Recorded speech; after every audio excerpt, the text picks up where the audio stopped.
I want to briefly talk about the relationship between graphs, matrix algebra, and distance. But perhaps it's a bit surprising at the beginning, but actually building fast estimators of large systems has a lot to do with linear algebra and with especially with sparse linear algebra.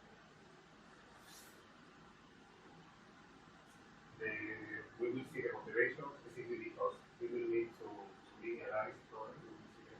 If we have a problem with constraints between the different variables, these constraints normally are not linear. They are non-linear. So to iterate, to solve, to find an optimal solution to the problem, you have to linearize the problem. And then when you linearize, if you take only the first Taylor series decomposition of a nonlinear function, you find what is the Jacobian matrix. So you have to write the Jacobian on this. Also, I want to show why the variable ordering is important. Normally, you don't have to care about this, because the ordering is already done by some really smart algorithms. I want to show you that why those algorithms exist, and for you to know what is the meaning of that parameter that sometimes you have to put in the product. You have to choose an ordering algorithm. Why? Because we will see. And we will just mention that you have different non-linear algorithms. So let's start. The problem of math we saw yesterday, maximum a posteriori estimator, is that you have a factor graph with all the variables, the constraints, and then you want to find the optimal solution. The optimal, as we saw, can be written like this, like finding the optimal x that maximizes the probability of the entire evaluation of the graph. Okay? In a factor graph, this phi actually becomes the product of all the individual factors. That's the main reason, the very origin of the name of factors. Because it is a product of all the factors. When you factorize the probability distribution. And for now, let's assume that all the factors are Gaussian. Then we saw that when they are Gaussian, the evaluation of the probability distribution amounts to the exponential of minus 1/2 of the Mahalanobis distance. Remember? We talked about this yesterday. The Mahalanobis distance was like the L2 squared, the regular one. Remember, when you use the Euclidean distance between 2 points, it's like using these bars and writing a 2 here on the bottom. The norm 1, the norm 2. We also have the norm 1, norm infinite norm, and so on. But we also have the Mahalanobis, which is like this.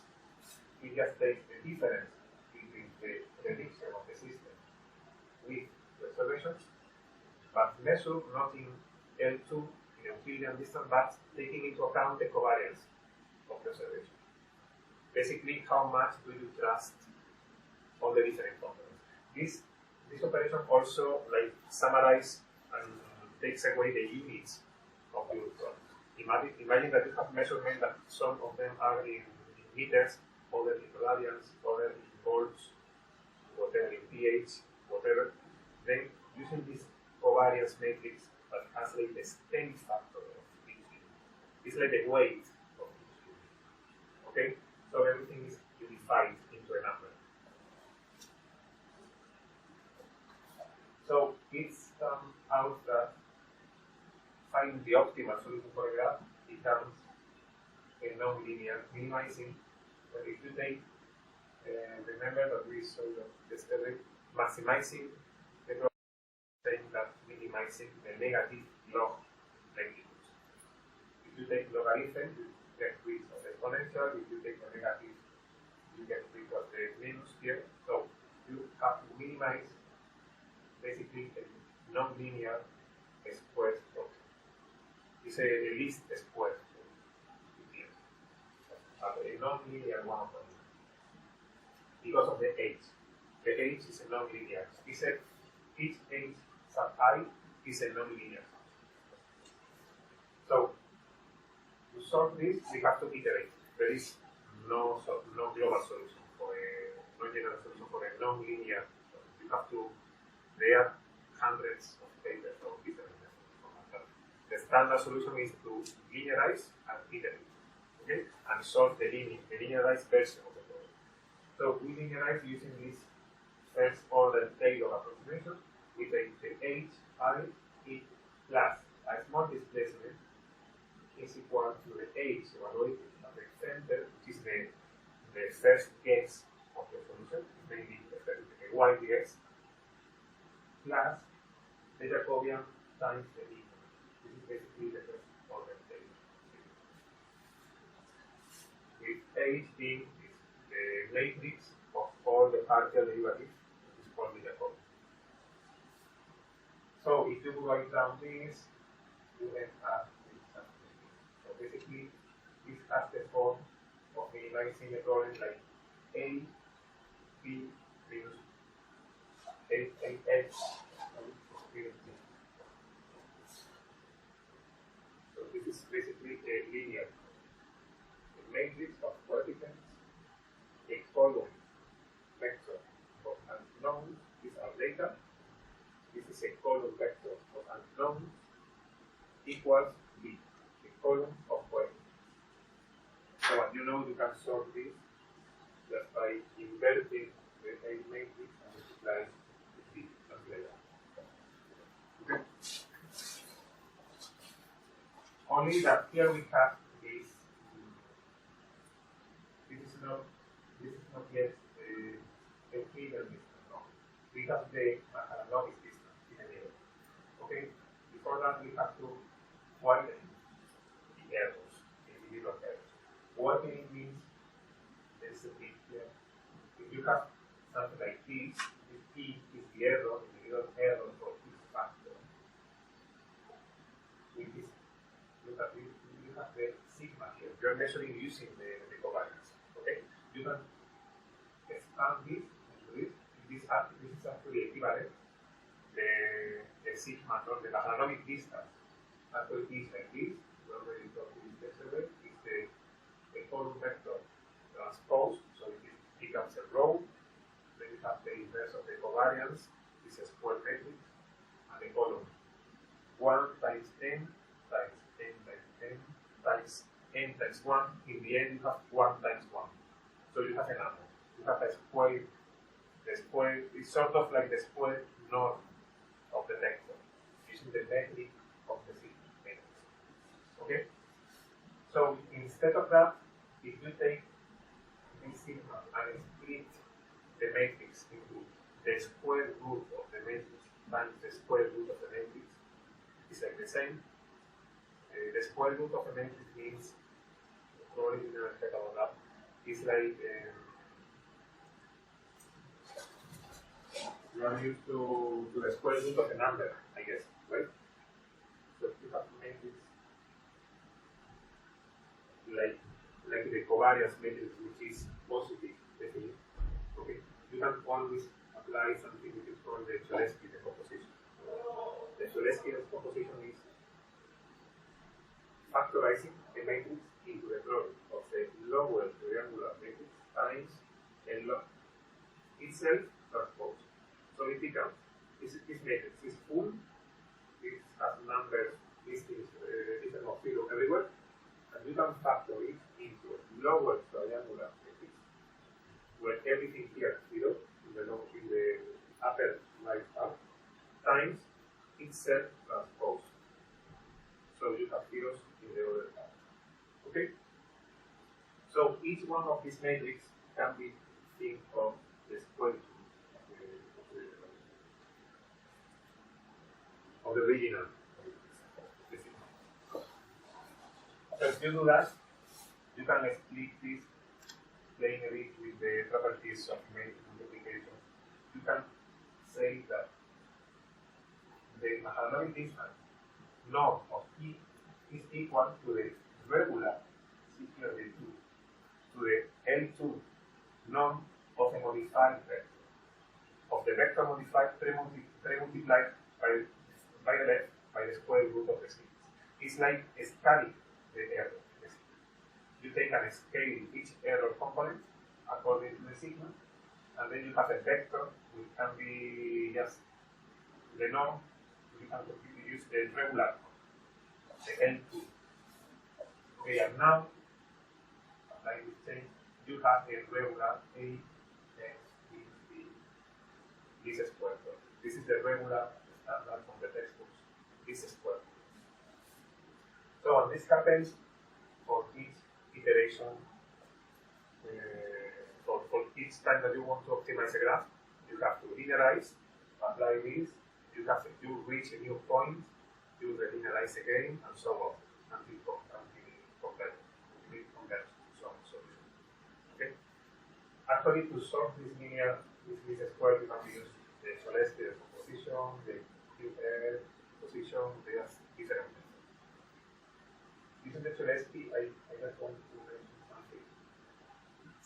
If you look at this triangular matrix, in the end, somewhere here, when you are actually solving this simple equation, you reach something like this.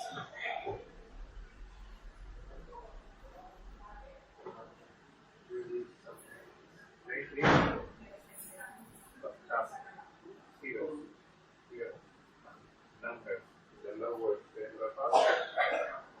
This part with unknowns, and these are coefficients. Okay. So actually, the cost of solving the system, there is a very simple algorithm. Why do we do this of factorizing the matrix into the triangular? Because we can start to solve the x like this. The first item here is the numbers, and the rest are fields. So you can just find the first x1 just as simple as maybe that it is a 1, 1.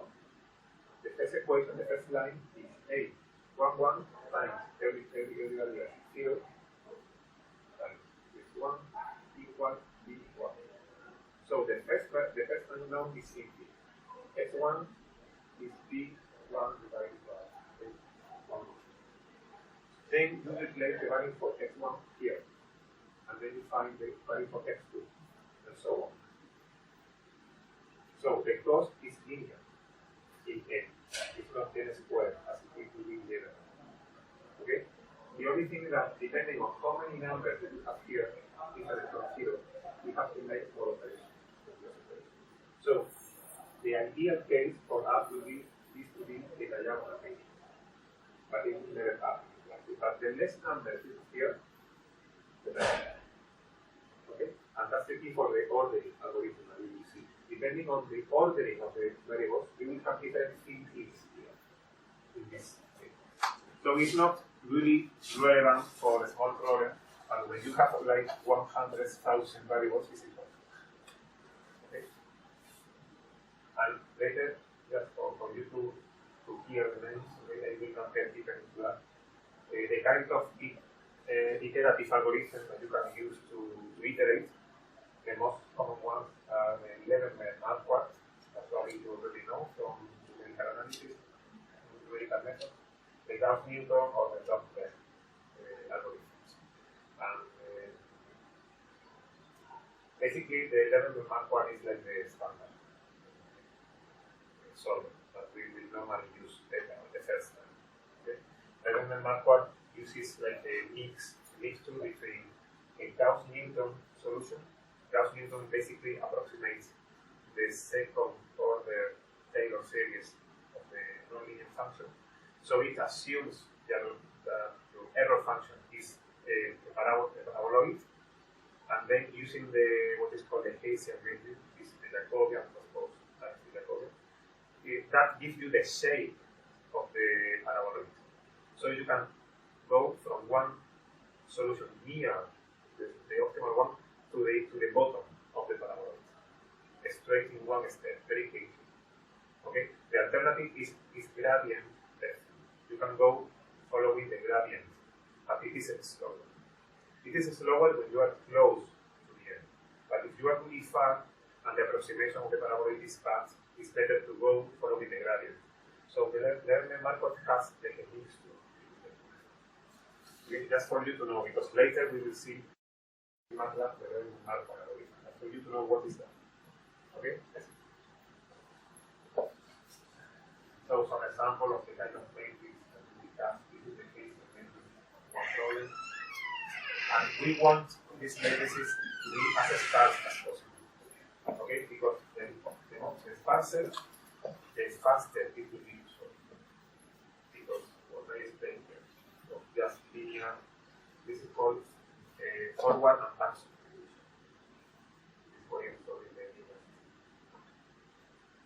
Okay, I will just quickly for the elimination algorithm, just for you to know that it exists, is an algorithm that takes a factor that we started with the base and we convert it into a factor, but now to numerically optimize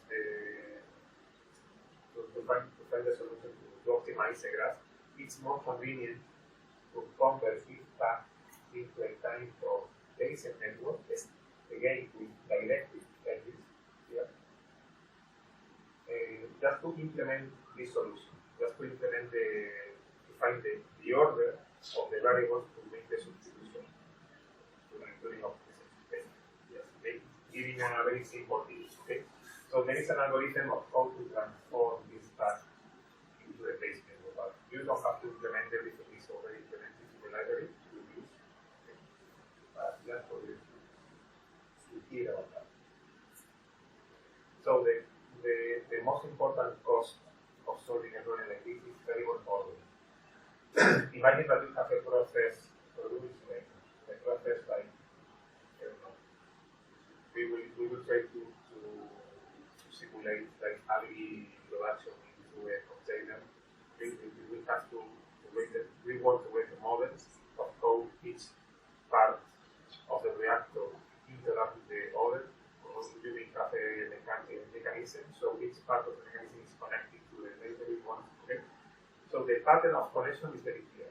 If we order the variables, we find an ordering that makes like the variable I is only connected to its neighbor in the sequence of variables, it makes things more efficient. So this is a Jacobian of one particular problem. In this case, it's like ladder adjustment. We will talk about that later. It's for vision, computer vision. It's for reconstructing the 3D structure of some area just from images. Okay. So here we have a lot of observation in the Jacobian. We have rows. Each row is an observation, a constant, a factor. Each factor is a row in the Jacobian, and each column is a variable. Okay? And the non-zero entries means that there is a connection between the variables.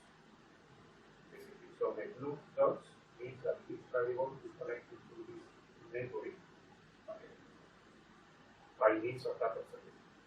So when we have the Jacobian, then we can compute the information matrix of the problem, which is the Jacobian transpose times the Jacobian, and you have for this function also the Hessian, which is approximation of the Hessian. This is the matrix that we have to factor at each iteration to solve the inference of the solver. So here I show an example of two different factorizations using the Cholesky algorithm as is directly applied to the matrix, and use the Cholesky of a permuted version of the matrix, where the orders has been established by the so-called AMD algorithm. The AMD is approximate maximum degree algorithm. It's an algorithm for minimizing a heuristic approximation, for minimizing the number of field means here. Remember that the less numbers we have here, the faster. So exactly the same problem has exactly the same solution, but here it will cost the double time. Because you have to do almost the double of operations, just because you just didn't reorder the variables. And finding a proper reordering, you have almost half or less than half of the operations. Okay? So just keep that in mind, especially for very large nodes. We can also do inference via message passing. I will just want to mention, we will not get into the detail. Message passing is one of the possible algorithms to make approximate inference with factor graph. There are two algorithms, the sum product algorithm, which finds the marginal of one variable. Normally, that is what we want. We want to estimate one variable. Estimating one variable actually means finding the marginal distribution. Remember, the marginal is forget about all the other variables, they want just this distribution for this variable. Okay? And this algorithm is exact only if the factor graph does not have those. Otherwise, it's an approximation. And then we also have a different thing, which is the max sum algorithm, which finds what is the most likely value. It's different. It doesn't give you the entire shape of the uncertainty of one variable. It gives you the most likely value of all the states. Okay, this is exactly equivalent to the some decoder, the Viterbi decoder. For someone the Viterbi decoder is used, for example, in satellite communications. They use an encoding that is redundant and is error safe, and it is encoded in such a way that you can like roll back, undo the redundant encoding in a way that gives you the most likely original code. Imagine that you cannot ask a satellite to repeat the package very easily, so it's better just to spend a little more of bandwidth and be able to recover the given percent of bits that may be wrong. So basically, just in case you find some paper talking about this, we will not get very detailed, basically because in the DTSAM library we will not use this algorithm. But it can be seen as if each factor sends a message about the information in the network and to some node, and then the node collects all the messages and take the product of them and submit it to the next one down to the top of the tree, basically. And in the end, you have an estimation of what is the most likely state of each node. This is also useful because it can be implemented as a distributed system, physically. Okay, so it's interesting, but we will not.